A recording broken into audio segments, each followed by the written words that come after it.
आपने चावल तो बहुत खाए होंगे और उसकी कई वैरायटी से भी भली भांति परिचित होंगे। लेकिन यूपी का एक चावल ऐसा है जिसके बारे में आप या तो कम जानते होंगे या फिर शायद ही कभी सुना होगा। लेकिन आपको ये जानकर हैरानी होगी कि ये चावल स्वास्थ्य से लेकर स्वाद तक हर मामले में बाकी चावलों को मात देते हैं। यही वजह है कि खुद योगी सरकार इस चावल की जबरदस्त ब्रांडिंग कर रही है।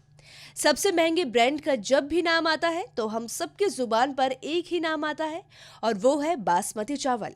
लेकिन यकीन मानिए, यूपी में एक ऐसे चावल की जबरदस्त पैदावार हो रही है जो दिखने में भले ही बासमती चावल से छोटा हो, लेकिन खुशबू और स्वाद के लिहाज से भी बासमती चावल को भी जबरदस्त टक्कर दे रहा है। और ये चावल है काला नमक चावल, जिसकी सबसे ज्यादा पैदावार यूपी के सिद्धार्थनगर में होती है।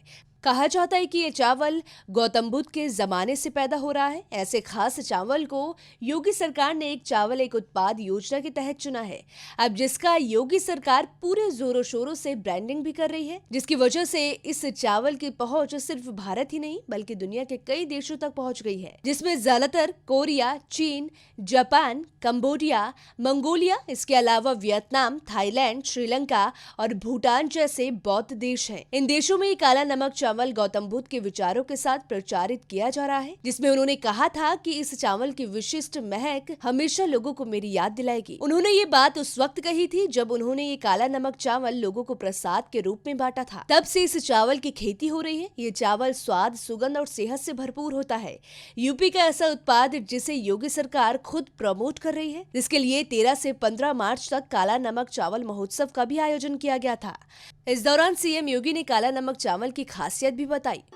काला नमक चावल आज जितना देश और दुनिया में ओडीओपी योजना के आने के बाद ये विख्यात हुआ है, इसका इतिहास उतना ही प्राचीन भी है। यानी 2600-2700 वर्षों से तो जनपद सिद्धार्थनगर से ही इसका संबंध है। ईस्वी सन की 6वीं शताब्दी में जनपद सिद्धार्थनगर के अंदर काला नमक चावल का उत्पादन होता था। उस समय आबादी कम थी, कृषि का क्षेत्रफल ज्यादा था, तो स्वाभाविक रूप से कम उत्पादन में लोग संतोष कर लेते थे। लेकिन समय के अनुरूप आबादी बढ़ी, लोगों की आवश्यकताएं बढ़ी,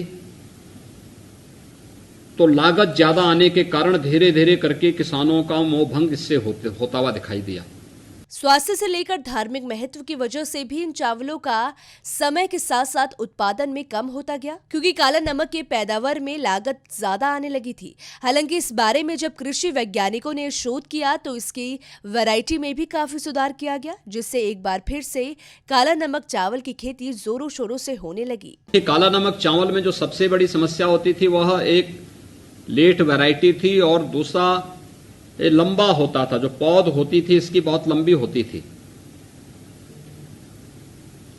इस संबंध में जब शोध किया गया, कृषि वैज्ञानिकों ने काम किया, तो वैरायटी में व्यापक सुधार किए गए, उत्पादन क्षमता को बढ़ाया गया, उत्पादकता को बढ़ाया गया, लागत को कम किया गया। जो लेट वैरायटी थी इसमें 160 से कम दिनों में कैसे इसको ये तैयार हो सकती फसल, इस संबंध में कार्य हुआ और साथ साथ यह भी तय हुआ कि इसकी पौध जो बहुत लंबी होती है और जब पानी का झोंका चलता है तो उसमें फसल इसकी गिर जाती थी, जो काफ़ी नुकसानदायक होती थी। इसमें काफ़ी सफलता मिली है और आज इसका परिणाम है कि फिर से, यानी अगर हम काला नमक चावल के इतिहास के बारे में देखेंगे तो आज़ादी के पहले के बारे में ये मान्यता है कि जनपद सिद्धार्थनगर और उसके आसपास के क्षेत्रों में 22,000 हेक्टेयर में ये फसल पैदा की जाती थी। लेकिन जो अन्य कारक थे जिसके कारण किसान के लिए घाटे का सौदा बनती जा रही थी, इसके कारण वहाँ पे धीरे धीरे करके इससे किसानों का मोह भंग होता गया। काला नमक चावल की सिर्फ खुशबू ही नहीं होती बल्कि ये सेहत के लिए भी फायदेमंद होता है। आपको ये कहने वाले बहुत से लोग मिल जाएंगे कि चावल कम खाया करो, इसके नुकसान होते हैं। लेकिन काला नमक चावल की सिर्फ खुशबू ही नहीं होती बल्कि ये सेहत के लिए भी फायदेमंद है। इसमें आयरन और जिंक जैसे माइक्रो न्यूट्रिएंट्स भरपूर मात्रा में होते हैं।